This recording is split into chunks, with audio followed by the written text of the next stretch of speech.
Olá, pessoinhas lindas, tudo bem com vocês? Nós estamos aqui de novo para mais uma oficina, mais um cantinho de reflexão, de meditação, de tomadas de decisões melhores para a nossa vida, para a nossa reconstrução, para o nosso coraçãozinho. E eu gostaria de falar nesse momento sobre algo que eu percebo que tem sido um grande problema para as nossas vidas. Na verdade, eu acho que nós somos o nosso maior problema. Vocês sabem disso, né? Você já percebeu o quanto que a gente dificulta a nossa própria vida com base nas coisas que a gente alimenta, com base nas coisas que a gente escolhe? A gente acaba desconstruindo ou construindo maus caminhos para armadilhas e situações ruins para que a nossa própria vida fique complicada.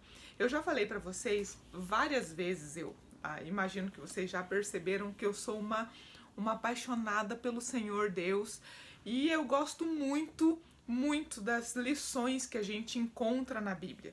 Então eu vou ler um textinho para vocês vão me dar razão de como sábia as palavras que a gente encontra aqui. E aí você vai ver como é que o fato da gente tomar as piores decisões na solução dos problemas do nosso dia a dia, coisas grandes ou pequenas, os nossos relacionamentos são, na grande maioria das vezes, tumultuados, bagunçados, estragados por causa das escolhas que nós fazemos. E que nós podemos, depois de conseguir enxergar isso tudo, de perceber isso, nós podemos tomar decisões melhores, né? E com base nisso, melhorar os nossos caminhos, fazer da nossa vida mais gostosa, mais leve, mais feliz, ser útil para a vida de outras pessoas, ao invés de um entrave, né? De uma pedra de tropeço, uma desgraça na vida alheia. Eu acredito muito no poder das escolhas que nós tomamos. A grande dificuldade, como nós já falamos aqui outras vezes, é que na maioria das vezes a gente vive a vida como se fôssemos completamente instintivos e irracionais. Nós não queremos gastar o nosso querido cérebro. Na verdade, gastar não, usar, né, gente? Porque ele foi feito para isso. O Papai do Céu criou essa massinha aqui, ó, que tá aqui dentro da nossa cacholinha, para que a gente use, né? Nós somos pensantes e seria muito mais fácil tomar decisões sábias e assertivas se nós racionalizássemos mais, se pensássemos mais nas consequências das nossas decisões, nos caminhos que estamos tomando, se nós levássemos mais em consideração os estragos que as nossas escolhas causam, tanto para nós mesmos quanto para as outras pessoas à nossa volta, enfim. Não custa dedicar um tempinho para meditar, conversar, refletir, pedir misericórdia a Deus, pedir a bondade de Deus para que nós possamos crescer e melhorar, ao invés de regredir sempre, de estar sempre piorando, sempre caindo em buracos, não é mesmo? Então, olha que texto maravilhoso para a reflexão de hoje que tia Sandra trouxe aqui. Está aqui, minha biblinha de capa vermelha, coisa mais bonitinha, no livro de Efésios, no capítulo 4. Eu vou ler aqui a partir do verso 25, o que está escrito. Olha, que coisa mais linda, que coisa mais impressionante, que versos mais sábios e simples, porém pouco praticado, difícil de colocar na prática por causa da nossa ruindade, por causa da nossa dureza, marreza e maus hábitos, na verdade, né? Mas olha só, a partir do verso 25, então, do capítulo 4 do livro de Efésios, caso você queira dar uma olhadinha aí no que eu estou falando aqui. Diz assim, olha, portanto, cada um de vocês deve abandonar a mentira e falar a verdade ao seu próximo, pois todos somos membros de um mesmo corpo. Então, vamos lá. Vamos organizar a nossa cabecinha aqui. O texto está dizendo assim, olha, cada um de vocês deve deixar de lado a mentira, parar de mentir. E falar a verdade um para o outro, falar a verdade para o seu próximo, para as pessoas à sua volta. Porque nós somos todos membros de um corpo só. Com isso eu consigo entender o autor aqui dizendo, olha, todos nós temos fraquezas, todos nós temos falhas, todos nós erramos. Não precisa mentir. E quantas vezes a mentira não causa estragos e buracos gigantescos que dão trabalho danado para resolver. E olha, a gente quando fala de mentira, a gente se lembra com muita clareza de mentiras que nos contaram, que nos machucaram, que nos feriram. Mas eu estou falando com você agora. E eu gostaria que quando você tivesse o seu tempinho comigo aqui no nosso momento de oficina, você esquecesse o resto.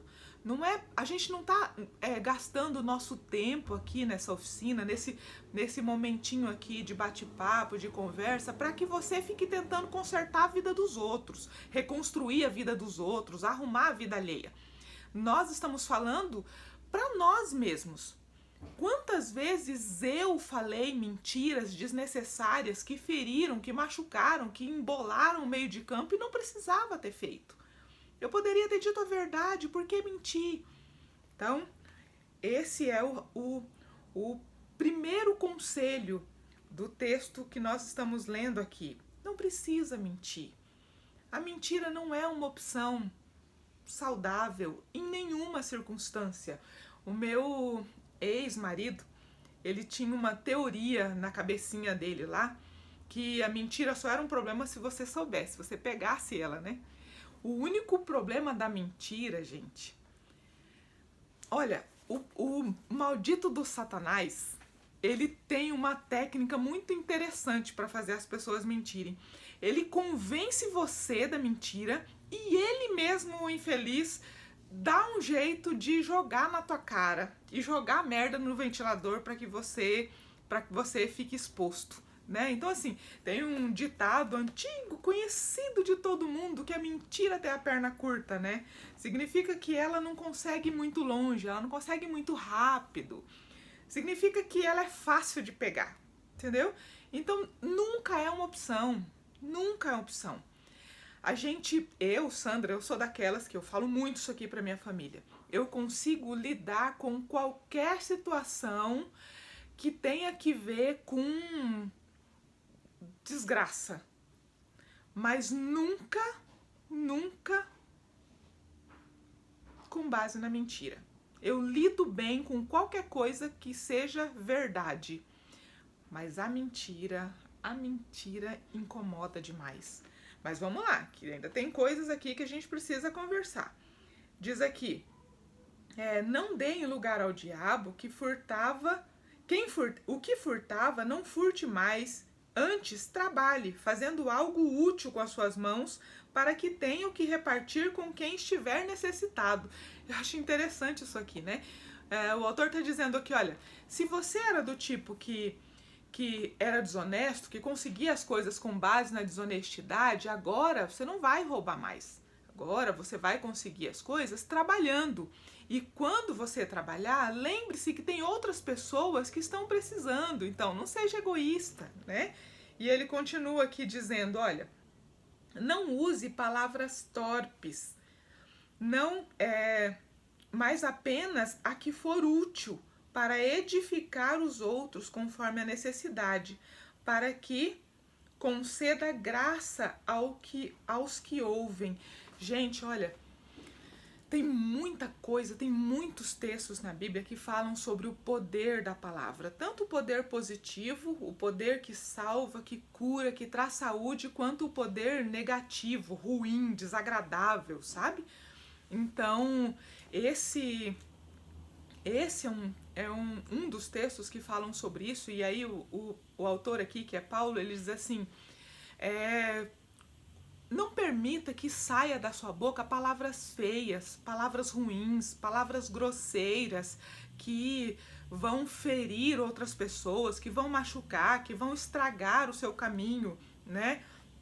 Mas que saia da sua boca somente coisas úteis, que vão construir, que vão fazer bem, que vão curar, que vão ajudar as outras pessoas. Palavra, ela só tem um objetivo, a comunicação, né? Se fazer entender.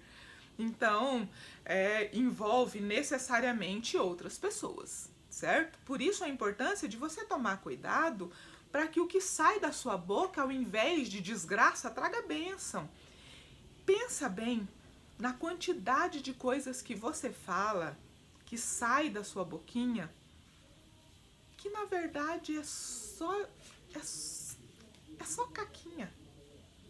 Não precisava sair, né? E eu não falo só de palavras nada a ver, né? Tipo palavras vazias e como palavrões e piadas desagradáveis. Eu tô falando principalmente aqui de palavras ruins mesmo, negativas, fofocas, maledicência, críticas grosseiras e todo tipo de coisa que sai naturalmente da nossa boca, como se fosse algo comum e normal. E a gente não gosta de ouvir o que fala. Uma coisa que eu sempre digo, olha, um dos conselhos mais maravilhosos que Jesus deixou é que eu devo fazer para o outro aquilo que eu gostaria que fosse feito para mim. Quando você se imagina ouvindo as suas palavras, você fica legal? Fica bem? Você imagina que alguém esteja dizendo para você exatamente o que você está falando para ela, no mesmo tom, do mesmo jeito, com as mesmas palavras, todas as vezes. Você fica bem com isso? Quando eu reflito nisso, eu consigo muito me policiar e pensar antes de falar e tomar o cuidado com o que eu estou dizendo, porque realmente muita coisa que eu digo e que já disse, eu não gostaria de ouvir. Se eu não gostaria de ouvir, por que eu estou falando para os outros? Né? Então, e aí continua assim, o verso 30. Não entristeçam o Espírito Santo de Deus, com o qual vocês foram selados para o dia da redenção. Livrem-se de toda a amargura, indignação, ira, gritaria, calúnia, bem como de toda a maldade. Sejam bondosos e compassivos uns com os outros, perdoando-se mutuamente, assim como Deus os perdoou em Cristo.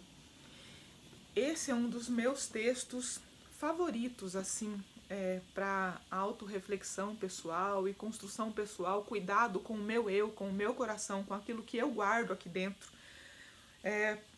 O texto diz assim: livrem-se, jogue fora, abandonem, deixe para trás todo tipo de amargura. Amargura tem a ver com mágoa, tem a ver com aqueles sentimentos ruins que nos causaram. Eu tenho a opção de ficar rancorosa, magoada, ofendida com tudo que acontece à minha volta, ou eu posso escolher me livrar desse sentimento, jogar ele fora, não aceitar ele aqui dentro, sabe? E aí algumas pessoas podem dizer assim, ai, mas não é fácil, é muito difícil lidar. Difícil mas viver não é fácil. Eu posso fazer uma escolha difícil, mas que vai fazer bem para o meu coração, para minha alma, para minha vida, para os meus relacionamentos, para minha saúde e para tudo mais, ou eu posso fazer uma escolha difícil, ruim, que vai manter a minha saúde mental destruída, minha saúde física ruim, enfim, fácil não vai ser de um jeito ou de outro, porque conviver com a mágoa é algo muito ruim. Então eu escolho não conviver com ela, né? Então é uma escolha que eu posso fazer. E aí? Que escolha você quer fazer? Entende? Ele usa aqui a palavra indignação, ira, a raiva, sabe? Aquele negócio de viver irritado com os outros, de viver indignado com a vida. Você não conhece pessoas assim, que vivem com o cão no couro, sabe? Que vive com o demônio mordido na traseira. Pessoas que estão o tempo todo azeda, que estão o tempo todo brava, estressada, que com tudo se altera, que com tudo se exalta, e aí grita, e aí xinga, e aí resolve as coisas tudo na base da ignorância. É disso que nós estamos falando aqui. E aí ele também fala da calúnia. Calúnia, gente, é a conhecida e famosa fofoca. É quando a gente fala dos outros sem respaldo.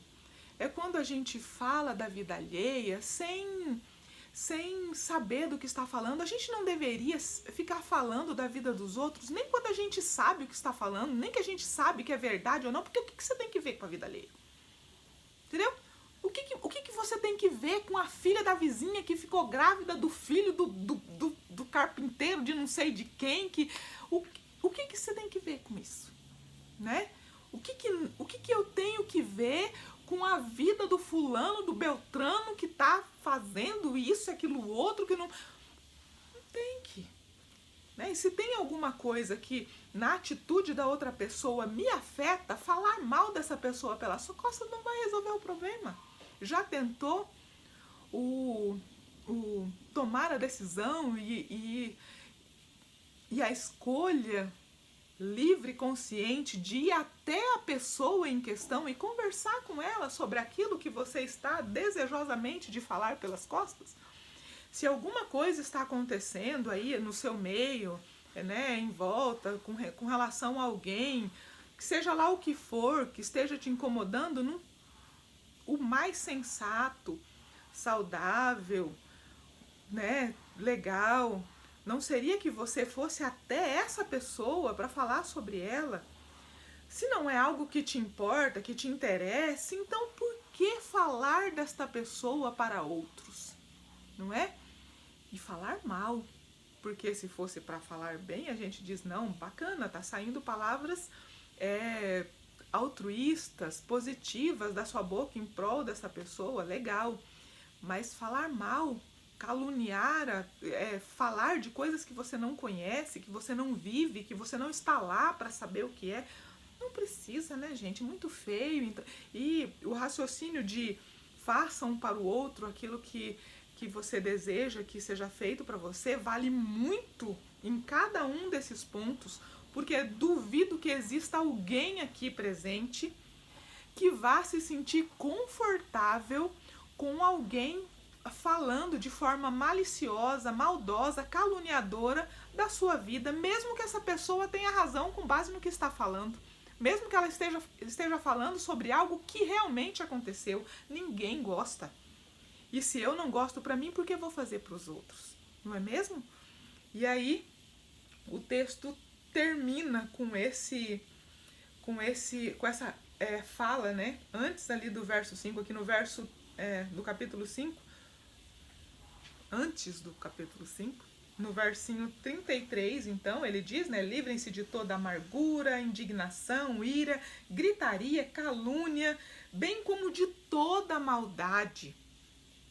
Sejam bondosos uns com os outros. E aí ele termina dizendo, perdoando uns aos outros, assim como. Esse assim como sempre foi o marco da minha vida no que diz respeito a esse assunto. Esse assim como é difícil. Porque só quem levou uma boa pancada na cabeça de alguém sabe o quanto é ruim perdoar, principalmente enquanto tá doendo, né? Enquanto a pancada tá latejando aqui. Perdoar é uma das coisas mais difíceis para o ser humano, coraçãozinho duro, ranzinza como o nosso. Mas nós também precisamos ser perdoados. E é isso que me motiva. Eu também erro. Eu também falho. Eu também vou precisar do perdão. E o primeiro perdão mais importante para mim é o que vem de Deus. A paz de ser perdoada por algo que eu acredito que não tem perdão é algo inimaginável. E só quem já experimentou o perdão de Deus sabe da importância que isso tem. E como é que eu, sendo perdoada por alguém que não precisaria de forma nenhuma perdoar, porque não comete erros, porque não tem falhas, por que euzinha deveria recusar perdão para alguém? Tem uma parábola que Jesus contou, tá na Bíblia, você procure lá. Ele fala assim que um homem um dia saiu para... existia um rei e um servo, e esse servo devia uma quantia muito alta, uma quantia muito grande, que precisava ser paga. Esse rei chamou então esse servo e falou para ele assim: olha, tá na hora de pagar a sua dívida. O nosso combinado é que se você não pagasse essa dívida, você deveria ser preso e toda a sua família feita escravo. E a dívida desse homem era muito grande. Eu vou colocar uma soma aqui para que você tenha uma noção de que essa dívida desse homem seria de 100 bilhões de reais. Era muito dinheiro, mas muito dinheiro, e ele não existia uma possibilidade de ele pagar essa dívida. Então, ele clamou por misericórdia para aquele senhor, para aquele rei. Ele disse: Senhor, me perdoa, eu não sei, olha, me dá um tempo. Ele disse: me dá um tempo, se o senhor me der um prazo aí, eu vou fazer tudo que eu puder para pagar, mas por favor, não leve a minha família, não me prenda. E aí, Jesus contando a parábola, ele disse assim, aquele rei ficou com dó, teve compaixão daquele homem. E aí olhou nos seus olhinhos e disse assim: tudo bem, meu filho, só olha, nesse momento eu estou perdoando toda a sua dívida. Pode ir para casa em paz, recomeçar a sua vida, porque a partir desse momento você não me deve mais nada. Você já imaginou isso? Gente, eu tenho algumas dívidas no mundo para pagar, algumas contas financeiras assim, sabe, para pagar. Eu não consigo imaginar isso, já me aconteceu. Uma vez eu pedi a gente estava passando por um momento muito complicado financeiramente, de saúde, e a coisa ficou muito feia dentro de casa, as crianças pequenas, e uma amiga minha me emprestou um valor que na época era consideravelmente grande para eu quitar as contas mais importantes da minha casa, e ela me disse: você pode ir me pagando quando você puder.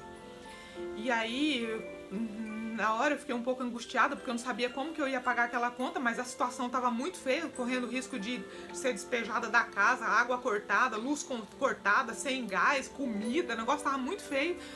Beleza, aceitei o valor.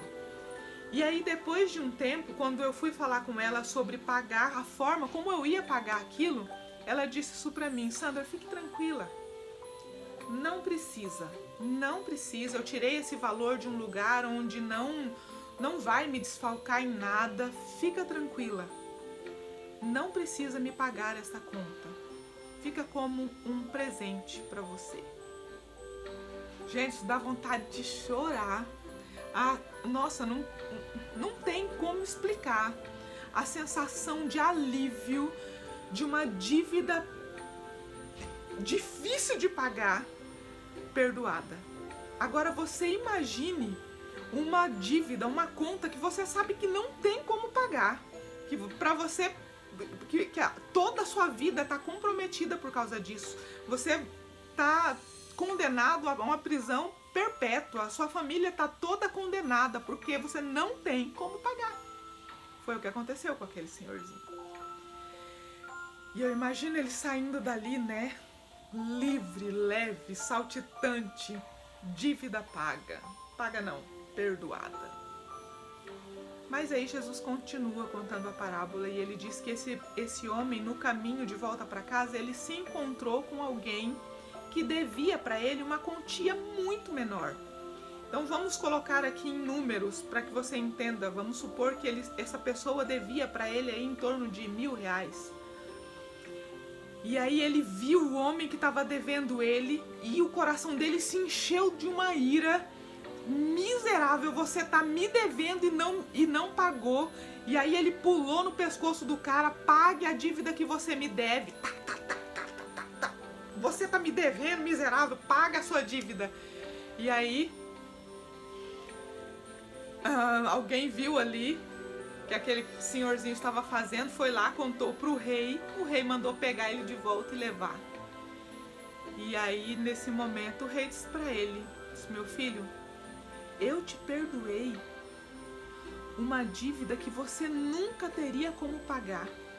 Como que você tem coragem de tratar o seu irmão, o seu próximo assim? Se eu te perdoei algo que era imperdoável, era o seu dever perdoar aquele que estava te devendo. Demonstrar por ele a mesma compaixão que eu demonstrei por você. Isso é muito forte assim, né? No nosso dia a dia, a gente tende a se esquecer dos nossos próprios erros, das nossas próprias fraquezas para apontar os outros, para atacar os outros. O meu momento de reflexão com você aqui hoje é para pedir a Deus para que Ele te ajude nesse processo de reconstrução, para que Ele te ajude a não estacionar, a não desistir de si mesma, de si mesmo, a não desistir de ser alguém melhor. Se o seu coraçãozinho está tumultuado pela ira, pela mágoa, lute para se livrar disso. Se você é uma pessoa de temperamento ruim, de palavras duras e pesadas, lute para vencer isso. É um direito seu. Você tem o direito de ser muito melhor do que isso. Se você é rancoroso, ardido, lute para ser uma pessoa melhor. Só quem tem a ganhar com isso é você, né? E, é claro, todos aqueles que estão à sua volta. Eu não estou dizendo com isso que é fácil, mas eu digo com toda certeza que é possível. E esse é o caminho que nós devemos trilhar. Quando cometer um erro, pede perdão, pede desculpas. Consciente de que você é falha realmente, de que você erra, de que você vai pisar na bola às vezes. Mas não haja como se isso fosse algo normal. Eu sou assim mesmo, eu falo mesmo. Eu sou assim mesmo, que se lasque. Se você quiser, que seja então. Isso é beleza, eu não tô aqui pra colocar você na estaca e dizer quem você é, o que você deixa de ser ou não. Mas esse é um cantinho em que a gente está aqui para se trabalhar, para se autoavaliar, para tomar novas decisões. Então o desejo do meu coração é que você olhe para dentro de si e perceba se as coisas que você tem alimentado dentro de você é realmente aquilo que deveria estar aí. Se está fazendo de você uma pessoa constantemente melhor ou está te fazendo feia, preta, escurecida no sentido de pesada, né, má, palavras feias, sujas, grosseiras, maledicentes, ou se você está na luta, no caminho crescente para se tornar alguém melhor, que traz paz, que traz luz, que traz bênção à vida das pessoas à sua volta. Às vezes, as pessoas que a gente mais ama são as pessoas que a gente mais fere por causa daquilo que a gente alimenta aqui dentro. Então, o desejo do meu coração é que o Papai do Céu te abençoe, que Ele te dê forças, coragem, determinação para trilhar um caminho de constante crescimento, melhora. Todos nós estamos no mesmo caminho.